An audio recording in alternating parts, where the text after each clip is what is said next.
Fancypants. From an underground laboratory in Pennsylvania comes the Señor Fancypants Show. It is the single greatest podcast in the universe. Please give it up for your host, Señor Brian Fancypants. Wow, that is nice. Okay, calm down. All right, fade out. Hey there. Welcome to episode 2 of the Señor Fancypants Show. If you haven't listened to episode 1 yet, I recommend that you go listen to that one first. But we are so grateful to all of you who have decided to join us for another episode. As always, I'm here with my co-host, Lincoln. Hey everyone, welcome back. Before we get started, I just have to let you know that today's show is brought to you by songs that get stuck in your head. Yo! I can't get this song out of my head. I can't get this song out of my head. I wish that my brain would find another song instead. I can't get this song out of my head. One more time! I can't get this song out of my head. I can't get this song out of my head. I wish that my brain would find another song instead. I can't get this song out of my head. That's 36 seconds of your life that you're never going to get back. Anyway, you may recall that in our last episode, we were about to go on a trip to Australia. Well, we are now back from that trip to Australia, so you know what that means. It means we're not in Australia anymore. Exactly. Well, we are home after 15 days of traveling, which included a total of 8 airplane rides. We won't mention the name of the airline we took because they aren't paying us. But we'll give you a hint. It rhymes with Jamaican Airlines. Yes, it does. Anyway, our longest flight was almost 15 hours from California to Sydney, Australia. Luckily, no one in our family has aviophobia. Lincoln, why don't you define aviophobia for our listeners who may be hearing that word for the very first time? Aviophobia is fear of flying in an airplane or any other type of aircraft. Exactly. A lot of people are afraid of flying in planes, but statistically, it is one of the safest ways to travel. It's much safer than riding in a car. In fact, I did a little research, and it's actually statistically more dangerous to participate in a dance party or play video games than it is to fly in an airplane. Dance like there's no tomorrow. So you need to be extra careful when playing games like Just Dance or Dance Dance Revolution.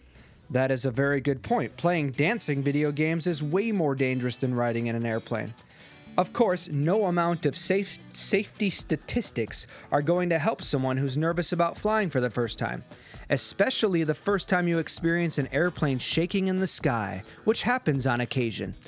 When you're on an airplane, there's a good chance you will experience some bumps or vibrations in the air. There's a special word used for when this happens. What's it called, Lincoln? Turbulence. Sudden, unpredictable air movement. Movement? Lincoln, that's not a word. Anyway, it's like Lincoln just said. Turbulence is sudden, unpredictable air movement. And anytime there's a change in airflow around the plane, there's a chance that you're going to feel some turbulence. And it's completely normal. And airplanes are very well designed to withstand it. If you're concerned about turbulence, I actually read somewhere that the best place to sit on a plane for the smoothest possible ride is near the wings. You read that on the internet, so that's solid information. Yes, it is. Anyway, make sure you wear your seatbelt whenever the pilot says to, and you'll be just fine. So, we successfully completed our trip to Australia thanks to the wonderful invention of airplanes, and right now we would just like to thank some of the pioneers of aviation, people like the Wright brothers. The Wright brothers were named Wilbur and Orville. Those are some cool names. Anyway, Lincoln, tell me who the Wright brothers were. The Wright brothers are credited with inventing, building, and flying the world's first successful airplane. Yes, and in 1903, after several years of experimenting with gliders and stuff, Wilbur and Orville finally built a powered aircraft. Yes, and their first successful flight lasted 12 seconds and went 120 feet. and they made a few more attempts that same day, and they gradually increased the time and distance traveled. Now, there were a lot of other people designing aircraft before the Wright brothers succeeded, but they really took things to the next level with their powered aircraft. That's probably not how your history books would put it, but I'm not as smart as your history books. That's right. So we don't have time to sit and talk about the entire history of air travel, but the Wright brothers paved the way for many other brave, intelligent people. And now we have aircraft that can take us all over the world. There are airplanes being built right now that can fly for almost 20 hours without stopping to refuel. Yes, airplanes are awesome. Yo, drop that track. There was a time when you couldn't fly to foreign lands. You had to walk or take a boat or ride a horse. But thanks to many people smarter than I, we now have a way to soar through the skies on giant airplanes. Thank you, Wilbur and Orville, for not giving up, and to Lindbergh and Earhart, we raise our cups. Thanks to you, we can go on cool vacations. You're the great pioneers of aviation. That might be one of the top 3 songs about the pioneers of aviation that I've heard in a fortnight. Fortnite? Like the video game? No, like the word fortnight, which means a period of 2 weeks. Oh.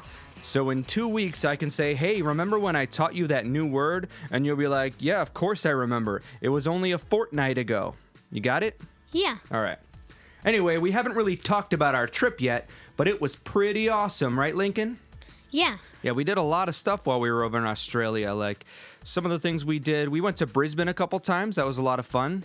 And we actually took a cruise down the Brisbane River to a place called the Lone Pine Koala Sanctuary.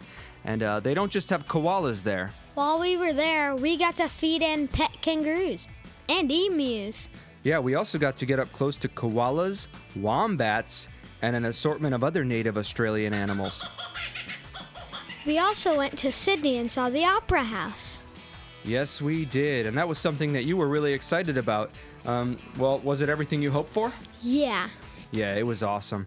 Also, while we were in Sydney, we went to a wax museum called Madame Tussauds, and that's something Lincoln really wanted to do. But really, it's just a bunch of famous people made out of wax. There's not like any famous candles or anything, so that was a bit of a disappointment to me. Now, next to the wax museum was the Sea Life Aquarium, which was a lot of fun. You get to go in these tunnels underwater, and you get to watch sharks and stingrays and stuff. Really, really cool. Let's see, what else did we do in Australia? Well, we went to 3 beaches in Australia. That's true, we did. We went to Bondi Beach, which is one of the most famous beaches in Australia. We went to Kings Beach, which is in a place called Caloundra, which we really love. And we also went to Manly Beach, which is a nice little beach you can get to by taking a ferry ride from over near the Opera House. So in the end, we actually went to 3 out of the 10,685 beaches in Australia. So we're going to try and hit the other 10,682 beaches next time. We'll try, right, Lincoln? Yeah. Yeah. Now, another cool thing that we did in Brisbane that we didn't really plan to do was we took a trip to a planetarium where we got to learn all about the sky over Brisbane, Australia. There's actually a constellation that you can see in Australia that you can't see from anywhere in the continental United States, and it's called the Southern Cross. And we were actually able to see it in real life every night from where we were staying. It was really cool. You should look it up when you get a chance. Now, on the last podcast, we mentioned that the population of Australia was nearly 25 million people. Well, while we were there, the population officially reached 25 million. Congratulations, Australia. Anyway, that concludes our discussion on all things Australia for now. All right, Lincoln, what's next on the show? Now it's time for our animal of the day. Great. Last time, we talked about wombats and how they are awesome and underrated. That's right. But this time, we're going to talk briefly about an animal that is not very popular because it's so smelly. Tell them what it is, Lincoln. It's a skunk. That's right, and skunks are actually pretty cute, but you should not try to get close to one. because if they feel like they're threatened, they might release a really smelly substance from 2 glands on their rear end. If a skunk turns its back, lifts its tail, and starts hissing, you are about to have a really bad day. They can spray up to 10 feet. Yeah, that's pretty far. Basically, you don't want to make a skunk mad or scared. You should admire them from a distance of way more than 10 feet. You have to be careful walking near the woods at night because skunks are nocturnal, which means that they sleep during the day and are mostly active in the evening. Like many animals, even the unpopular ones, skunks actually do serve a purpose in nature. You see, skunks are omnivores. Lincoln, do you know what omnivore means? Yes, omnivores are animals that eat both plants and other animals. That's right, so skunks are omnivores, and they help control the population of mice and other pests that destroy crops. So they are very beneficial to farmers and gardeners. Pop quiz, Lincoln. Do you know what a male skunk is called? I have no idea. It's called a buck, so it's kind of like deer, I guess. So then can you guess what a female skunk is called? Skunkette? Yeah, this was a surprise quiz. A female skunk is called a doe. So you've got a buck and a doe, much like deer. All right, what about a baby skunk? I guess I'm not a skunk expert. If you don't know, that's fine. A baby skunk is called a kit. So now you know, a buck, a doe, and a kit. Speaking of skunks, we are actually about to play an awesome song that asks some very important questions like, if a robot gets sprayed by a skunk, will the smell stick? This is one of those songs that will definitely get stuck in your head. It's by a band called Rat Boy Jr., who are an all-ages rock and roll duo from New Paltz, New York. Their music is quirky and creative, and it's a lot of fun. So make sure you go check out more of their stuff. This song comes from their album, Hamster Pants. Here is Rat Boy Jr. with the skunk and the robot.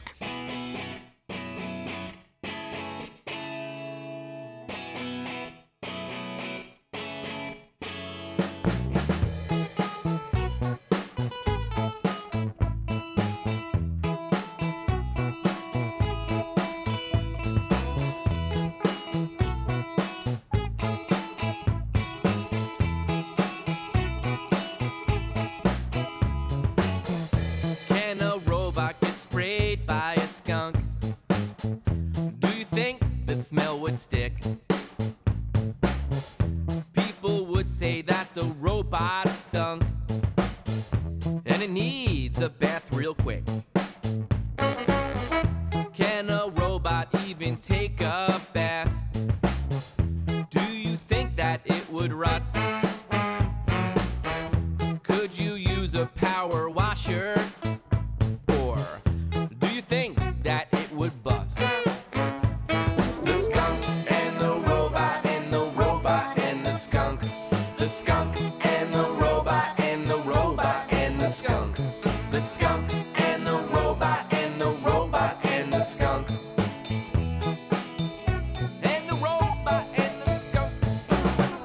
Can a skunk spray a robot? Do you think the smell would stick? The skunk could give all it's got and make it smell real thick. The skunk and the robot and the robot and the skunk.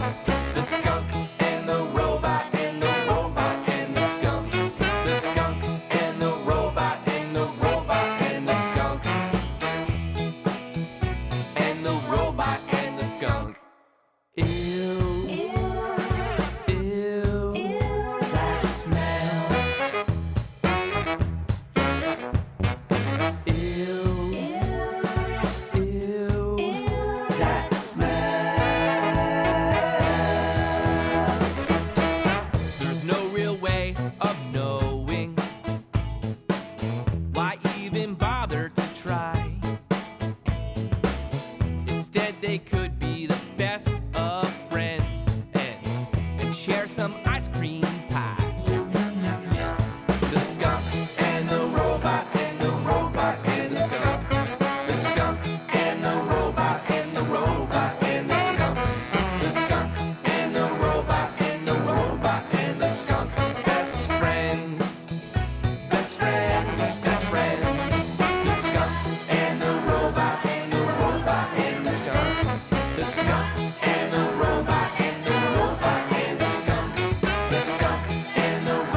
right. That was the catchiest song about skunks and robots that I've heard all day. Hey, you stole my bit. Anyway, what do you want to talk about now? Toys. Ah, yes, I almost forgot. Earlier this month, LEGO released a new series of minifigure blind bags for the Harry Potter and Fantastic Beasts films. Lincoln has been waiting for this for a really long time. There are 22 characters to collect. That's right, and we grabbed a bunch of them while we were in Australia, and we can confirm that they are very cool. Right now, how many do we have right now, Lincoln? Right now we have 7 of them. 7. Okay, so we have a few more to collect. What we're going to do is we're going to take a picture of our collection and we'll throw it on Facebook. So every time we get new ones, we'll just take a new picture. There are actually a lot of great new Harry Potter and Fantastic Beasts LEGO sets out right now, too. There's actually an amazing new Hogwarts castle coming out on September 1st, so very soon. It's $400, but it is very cool. We can't afford it, but maybe when this podcast gets popular, we can buy more Legos. That's the dream. Also, if anyone from the LEGO company is listening, please send us some free stuff. Yeah, I mean, here we are advertising your products to our fan base of 85 people. It's the least you can do. Thank you. So yeah, go check out the new LEGO minifigures and some of the new sets. They're great, especially if you're a Harry Potter fan. Right now, we're gonna play a song for you by a great punk rock band for kids called the Boogers. If you're a Ramones fan, you're gonna love them. Here is their fantastic cover of a classic song called The Big Rock Candy Mountain. On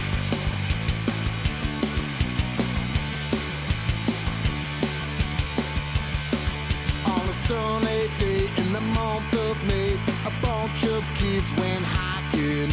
They had run around till at last they found a place that was of their liking.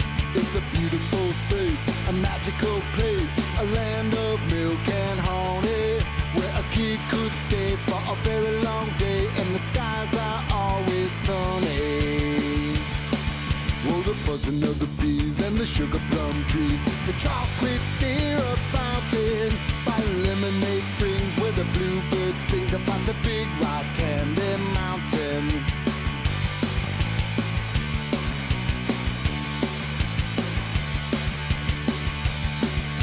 The Big Rock Candy Mountain, kids, you never wear your socks. Kaleidoscopic leaves and a cinnamon breeze, and the boogers bring the rock. You can lend a hand, join our band. I think we'll call you Ronnie. We can laugh and play, scream out loud all day, and hop around like little bunnies. Oh, the buzzing of the bees and the sugar plum trees, the chocolate syrup fountain, by Lemonade Springs where the bluebird sings about the Big Rock Candy Mountain. At the Big Rock Candy Mountain, at the Big Rock Candy Mountain. All right, so thank you for joining us for another episode of the Señor Fancypants Show. Right now it's time to say goodbye, but we're going to be back with another episode in about 2 weeks. You mean a fortnight? Yes, I do mean a fortnight. So we're going to be back in about a fortnight with another episode of the Señor Fancypants Show. But right now, go like us on Facebook or send us a message. Let us know what you thought of the podcast. And check out the podcast description for links to the bands we played on this episode. And please share this podcast with your friends. And we hope you'll join us soon for episode 3. Right now, we're going to play one final bonus track from the Boogers. This one's for all you real punk rockers out there. It's called The Self-Esteem Movement Let Me Down. See you later. The self-esteem movement let me down.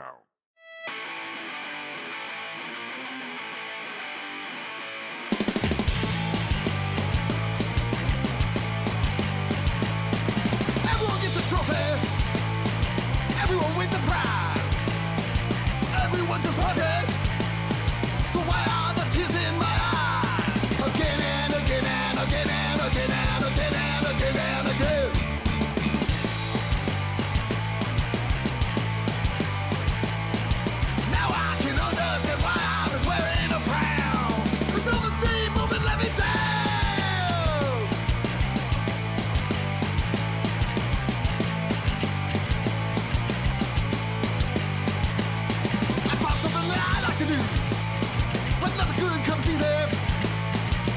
machine in my head, and I practice really hard.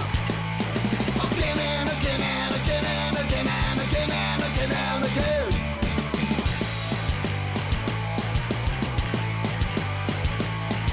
Now I no longer wear such a frown. The self-esteem of a living down. The self-esteem moving let me down. What is this crazy rock and roll music anyway?